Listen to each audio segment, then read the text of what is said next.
சில பேர் டைரெக்டாக நோ சொல்ல மாட்டாங்க. ஸோ இந்த டேர்ம்ஸ் யூஸ் பண்ணும் போதே வி ஹாவ் டு அண்டர்ஸ்டாண்ட். என்னென்ன சொல்லுவாங்க தெரியுமா? பார்க்கலாம், சரி கால் பண்ணுறேன், நானே கால் பண்ணுறேன், அப்புறம் கால் பண்ணுறேன், நான் வீட்டில் கேட்டு சொல்கிறேன், கொஞ்ச நேரத்தில் சொல்கிறேன். இந்த டேர்ம்ஸ் சொல்லும் போதே we should be able to understand அவங்க நோ தான் சொல்ல போகிறாங்க.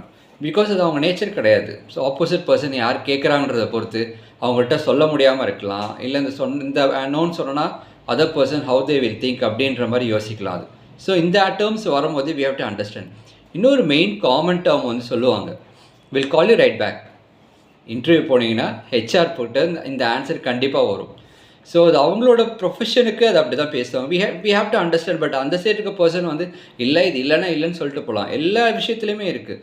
ஸோ சில டேர்ம்ஸ் நோ சொல்ல விருப்பம் இல்லாதப்போ இந்த மாதிரி டேர்ம்ஸ் தான் வரும். நீங்கள் நோ சொல்லணும் அப்படின்னா நீங்கள் டேரெக்டாகவே சொல்லிவிடுங்க நோ அப்படின்றது.